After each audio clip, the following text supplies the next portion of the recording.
Bon, écoutez, ça dépend des jours. Évidemment, il y a une partie où je vais m'ennuyer de mes collègues. Hein, je regarde ici. Et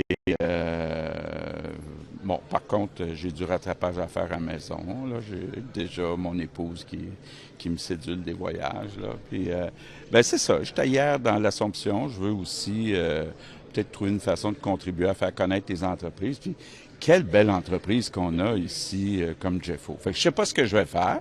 Je vais prendre une pause, mais éventuellement, si je peux aider les entreprises, regardez ça. M. Legault, vous avez vous-même dit que vous vouliez lancer un message sur l'interventionnisme Ouais, d'État. ouais. Ce message-là s'adresse-t-il à vos successeurs? Il s'adresse à tout le monde. Parce que ce soit les journalistes, que ce soit les oppositions, peu importe, là, il y a beaucoup trop de monde actuellement qui font un raccourci en disant, au lieu de donner de l'argent aux entreprises, on devrait mettre ça en santé. Ça marche pas comme ça. Là. Il faut créer de la richesse pour mettre de l'argent en santé. Et malheureusement, ceux qu'on a appelés les Canadiens français, on a encore du rattrapage à faire. On n'a pas autant d'entrepreneurs riches que nos voisins. Donc, on a besoin de l'État. C'est pour ça que Jean Lesage, Jacques Parizeau, Bernard Landry ont créé des caisses de dépôt, des investissements Québec. Donc, soyons prudents avant de faire des raccourcis. Ça s'adresse à tout le monde. Est-ce que ça vous heurte quand Mme Fréchette dit qu'elle veut être Oh, moins regarde, je me interventionniste? mêlerai pas du débat chez nous. C'est le deuxième débat demain. Oui. Vous êtes content du déroulement de la Cour jusqu'à maintenant? Ben, je trouve que déjà, il y a eu plus d'idées de lancées par les deux candidats de la CAQ que toutes les idées de toutes les autres partis. Donc, évidemment, quand on lance des idées, puis quand on a des débats, c'est un peu confrontationnel, mais c'est sain. C'est sain pour avancer d'avoir ces débats-là. Donc, très fier de ce que Christine et Bernard ont fait jusqu'à présent. Allez-vous le regarder, le débat demain? Ben oui, j'ai regardé le premier, j'ai regardé le deuxième, évidemment.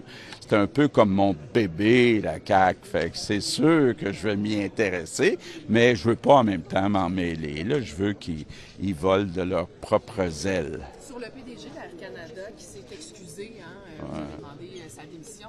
Son porte-parole a dit qu'il ne va pas démissionner, s'est excusé aussi. Vous répondez quoi à cette excuse? Ben écoutez, il y a 5 ans, M. Rousseau avait promis d'apprendre le français. Là, il nous dit, je parle pas français. Ben là, il doit nous dire plus que ça.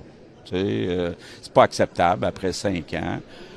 Quand on regarde le nombre d'employés francophones, quand on regarde le nombre de clients francophones, que le président d'Air Canada soit pas capable de leur parler dans leur langue, c'est pas acceptable. Fait que, qu'est-ce qu'il propose au-delà des excuses? Il sent pas vouloir partir, cependant. Il sent pas être en poste, ça vous déçoit un peu. Bien, il va y avoir une responsabilité au conseil d'administration aussi. Je pense que l'image d'Air Canada est affectée. M. Legault, si vous regardez ça, là, votre héritage, parce que je reviens à la question de Ouais, l'intervention ouais. d'État, est-ce que c'est pour protéger votre héritage et comment vous le voyez Ben, vous-même, votre héritage? ben, Parce que c'est quand même là, deux quand- gros mandats. Ouais, quand vous regardez l'écart de richesse, là, durant la Révolution tranquille, on a réussi à réduire l'écart de richesse avec le reste du Canada. Après, il y a eu une stagnation au début des années 2000. Moi, je suis content qu'en 7 ans et demi, on ait réduit de 6 points notre écart de richesse avec le reste du Canada. Donc, on est passé de 20 d'écart à 14 d'écart. Mais il faut comprendre qu'il en reste 14. Il reste du travail à faire. Donc, moi, je suis très fier. C'est probablement une de mes plus grandes fiertés d'avoir réussi en 7 ans à battre la croissance économique de l'Ontario et du reste du Canada, ce qu'on n'avait pas vu depuis très longtemps. Donc, c'est une de mes grandes fiertés. Évidemment, qu'on parle juste de Nordvolt et compagnie, là, tu sais, dans la vie, il faut prendre des risques. Et il faut aider des familles fontaines, il faut aider des entreprises. Puis ça va arriver qu'il va y avoir des échecs, mais il ne faut pas que ça nous empêche d'agir. Il faut être capable de regarder au total ce que ça donne. Il faut être ambitieux. Il faut être capable de réduire cet écart-là. C'est sûr que si on ne fait rien, comme ça s'est passé au début des années 2000, avec les 15 années libérales, bien l'écart, quand les libéraux sont arrivés au pouvoir, l'écart de richesse entre le Québec et le reste du Canada était à 20 %. Puis quand ils sont partis 15 ans plus tard, l'écart de richesse était encore à 20 %. Fait que, bon, à un moment donné, on a le choix. Rien faire, prendre des risques. C'est ce que j'ai fait depuis 7 ans et demi. Puis ça a donné des bons résultats. On a réduit de 6 points l'écart de richesse. C'est une grande fierté. Moi, je suis fier de ça. Oui, ça me tente un petit peu de voir que certains ne parlent que de Nordvolt. Tu sais, on a aidé 25 000 entreprises, puis on parle de quelques échecs. C'est un peu plate. Est-ce que vous êtes serein? Mais je suis serein. Je suis serein. Là. J'ai fait ce que j'avais à faire. Je suis content des résultats. Maintenant, il faut que les jeunes continuent. Il y a la ministre Bélanger qui a présenté la politique Oui. de soins et services Oui. ce matin. Est-ce que ça ne vient pas un peu trop tard dans la mesure où c'est en fin de mandat après 8 ans au pouvoir?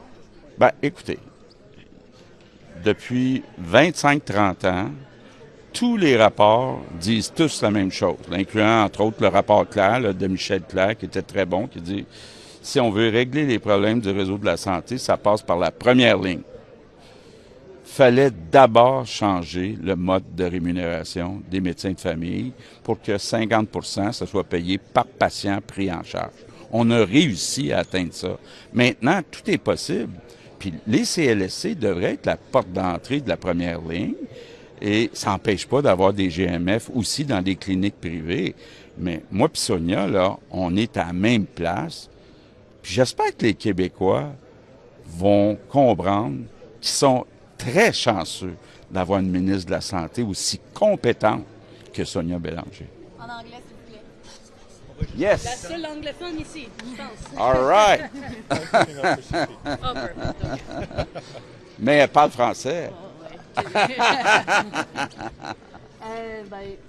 j'ai besoin de les faire saillantes. No, just no, like that's the- all right. yeah. Okay, so today we announce that a great Quebec company, Jeffo, will invest $250 million.